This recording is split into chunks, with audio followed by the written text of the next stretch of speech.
s'ke qenë koncentruar me çka kemi qenë të folë.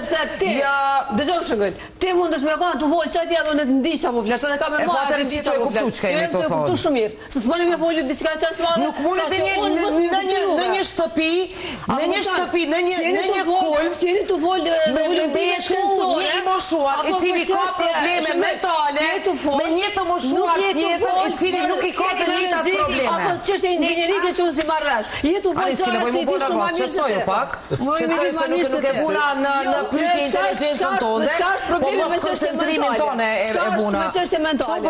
Cili është problemi me çështjen mentale? Unë po të pos pse po portat. Sepse du me për e ul zonin nëse ti don me diskutu me mua. Jo, veç e ul zonin. Cili është problemi me çështjen mentale? Çka është problemi me çështjen mentale? Ku kinerin që ka thonë që në një shtëpi tu jeton. Po e di se të problemi mental. S'ka për shkak se ti s'po di na imi ta shpjegoj. Ngop pak më mirë edhe e kupton. Ma tregoj çka është problemi mental. Ngop pak më mirë edhe e kupton. Ngop pak më mirë edhe e kupton. E thash thjesht e veçëm dy shembull. Kisha dashur të ndërlidh. Do një zona ç's jo, atëherë që s'kan çantë çka e tu dëgjuar tjetër më që po don debat patjetër. Jo, se po doni me ndo.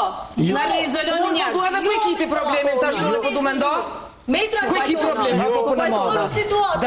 Unë këtu vetëm po du me i citu Kuranin edhe Biblën. Njëra thot mos u thuaj atyre as mos i qorto dhe fol me ta me fjalë të mira, këtë thot Kurani, ndërsa Bibla thot ndero atin dhe nënën tënde. Që i bjen se besoj se me këtë unë e përmbledhi shumë mirë. Me Bibel në s'ka kun kërkan, se gra pas ka ma shumë të shtëpijat më shumëve. Edhe ajo përte ka nënën të andë, kështë që... Po, ndero atin dhe nënën tënde dhe sigurisht të dyat besoj që janë në të njëjtin drejtim, sepse po thuhet mos u thuaj atyre, në kuptimin mos u thuaj prindërve të tu, nanës edhe babës. Kike bi Kuranis. As mos i qërto, këtë po thot Kurani, po të njëjtën po thot edhe Biblia, vetëm se të formuluara ndryshe. Kështu që i bjen se dhe në aspektin fetar për të gjitha ata të cilët ndjejnë edhe besojnë në fetë e tyre, sepse ka njerëz të cilët edhe nuk besojnë është e drejta e tyre, por unë po e citoj Biblën dhe Kuranin për me tregu se kudo që ne mundemi me e kap një kënd të diskutimit të këti muhabeti, na kemi me ardhë në pike në të cilën kemi me thonë që ne ua kemi me bërgjë prindërve tanë dashurin, respektin dhe kujdesin. Dhe momentin kur po e diskutoj këtë, për para po më del një grua të cilën e ka takova javën e kaluar dhe shkruva edhe një status në Facebook, e ndava me miqtemi. Ajo grua më takoj dhe foli për emisionin tonë, sigurisht nëse është duke në ndjek për përshëndeti shumë, tha që i pëlqen diskutimet e zonat dhe më tha, ndër të tjera, pse nuk po diskutoni tha për këtë modernizimin e tepër? Tha, pse nuk po diskutoni tha dhe për faktin që fëmijët janë bo modern më tepër se që duhet, tha shka në kupton kjo më tepër se që duhet. Tha unë i kam 3 fëmijë, tha jetoj e vetme, tha dhe janë shumë zonun. Definitivisht tha janë financiarisht qëndrojnë mirë, tha po shumë shpesh kom nevojë ata me ardhe dhe me nejt pak me mu. Sarë që vinë janë sinthera, se kanë shumë punë, kështu po e citoj, tha rinë sinthera. Kom nevojë me mi pru fëmijët ndë njëherë, me ndajt pak më gjatë, jo vetëm 5 minuta. Nuk është bre tha ky modernizmi, nuk është tha ky moderniteti. Është diçka pak më tepër. Tha, unë nuk jam që me u bloku fëmijët e mi për mu, por unë jam që edhe fëmijët e mi me jetu një copës jetë të cilën po jetoj unë bashkë me ata në këtë fazë. E pse kjo nuk po jetoj në shtëpinë në njëri për fëmijëve? Kjo po jetoj në shtëpinë e vetë edhe fëmijët e vetë se cilë jetoj në shtëpit e tyre, të cilët si pas zonjës e kuptova, ishin të dyja gjinive dhe ishin shumë suksesshëm në fushat në të cilat punojnë, kështu që nuk më dha më shumë detaje. Unë sigurisht pata dëshirë shumë me pas kontakt në mënyrë që nëse kemi mundësi me marë zonjën edhe me diskutu me të në publik, por që sigurisht ajo ishte e rezervuar për paraqitje publike, se nuk është një temë e cila ende dalim edhe flasim lirshëm për atë se çfarë me të vërtet po na ngulfat. Unë mendoj se sa do modern të jemi, sa do të arritur në jetë të jemi, sa do vështirë ta kemi të menaxhojmë punët tona, ne e kemi obligim dhe përgjegjësi që të gjejmë kohë dhe të kujdesemi për prindërit tanë, sepse në anën tjetër edhe kjo çështja e dërgimit të prindërve, po flasim sikur ata të jenë pronë e jona, sikur ne të vendosim me i dërgu ata dikon.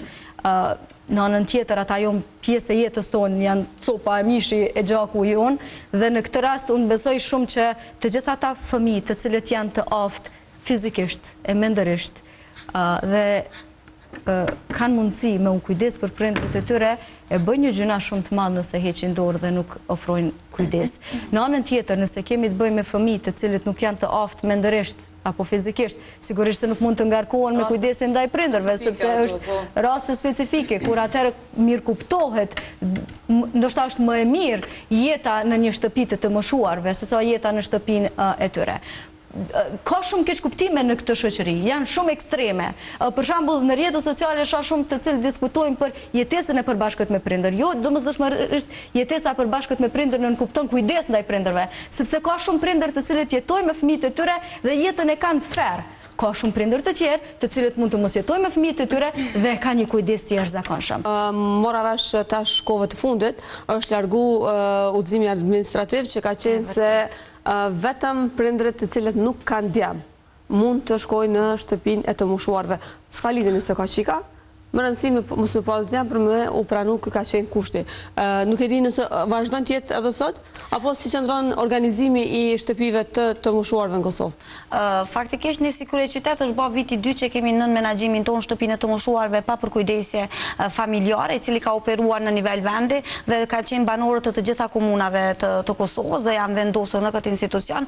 Në anën tjetër, me legjislacion njihet edhe shtëpitë në bazë në komunitet ku janë të vendosur të moshuarit dhe i kemi 3 në Kosovë dhe kemi një të tipi çfarë kemi në kryeqytet, e cila është e trashëguar dhe ne vazhdojmë të pranojmë ende banor rezident, të cilët vinë edhe nga komuna tjera përveç Prishtinës. E potencuohet mjaft mirë zona që në të kaluarën kemi pas një udhëzim administrativ i cili ka qenë kogja diskriminues në bazë të asaj se si ne vlerësojmë dhe e perceptojmë shoqërinë sigurisht dhe ka qenë njëri prej neneve për kriteret themelore të vendosjes ku një banor mund të bëjë pjesë e shtëpisë të moshuarve. Thuhet në këtë formë, thuhej në 2024, por 2014 kërkoj ndjes, është rregulloria numër 10 thye për udhëzim administrativ numër 10 thye për 2014, ku thuhej që duhet të mos ketë pasardhës fëmijë biologjik apo të birësuar, e në anën tjetër vendosja apo strehimi nuk pengohet në rast se klienti ka vajzë e cila është e martuar.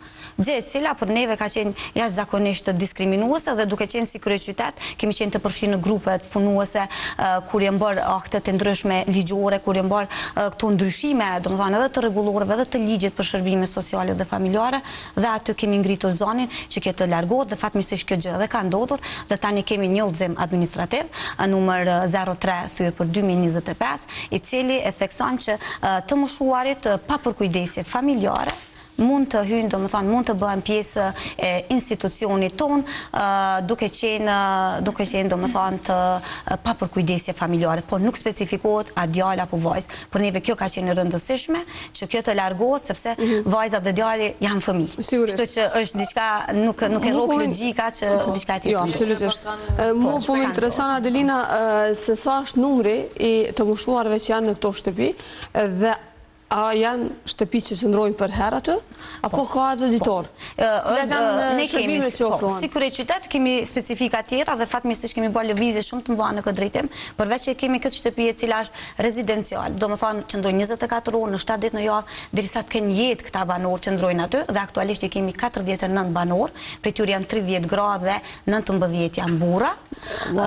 Ndërsa kemi, dhe si statistikë, sigurisht është interesant për ta vlerësuar dhe për ta analizuar. Se ka më shumë gra se sa burra. Interesant. Sigurisht që është një tim që duhet edhe zgjon këshëri edhe për me trajtu. Nuk mund të them një arsye të saktë tani pse ndodh kjo, dhe prej tyre kemi edhe të palëveshëm apo gjysmë të lëveshëm që janë 17 vjeçash, që është një numër i konsiderojmë kogja i lartë i tyre sepse janë shumë të lodhur, kanë me diagnoza të shumë feshta me smundje. Në anën tjetër, përveç që ofrohet shërbim kujdes mjekësor, kujdes ushqimit, ne kemi ndruar dhe ushqimin, menyn e ushqimit tërësisht kur e kemi marrë si kryeqytet, tashmë kuzhina qendrore përgatit shujtën të ngrohtë cila në bazë të rekomandimeve të nutricisëve është të rëndësishme të jetë e langshme sepse po flasmi për 17 persona prej tyre që janë të palëveshëm dhe kanë probleme dhe me tretjen dhe ne kemi shumë të rëndësishëm që ata të jenë mirë dhe të mirë mbajtur për aq gjatë sa do të qëndrojnë me ne.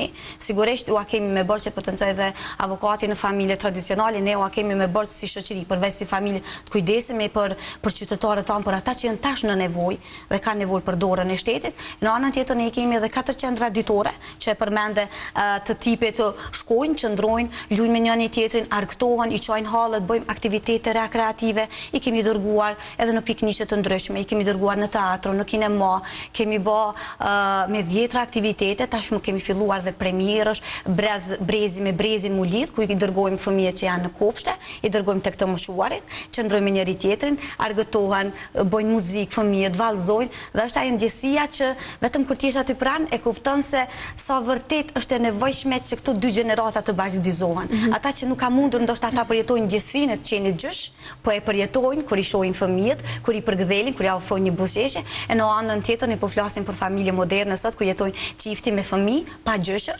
shkëputemi dhe edhe fëmijët e kanë mungesën asaj ndjesie që ne kemi pasur në kaluarën kur kemi qëndruar ose kemi pasur pranë gjyshërit tonë. Kështu që ka aktivitete, ka gjëra pozitive që po bëhen, po sigurisht si shoqëri do të punojmë dhe si institucione mbi gjitha për me kriju hapësira më të mirë. Shumë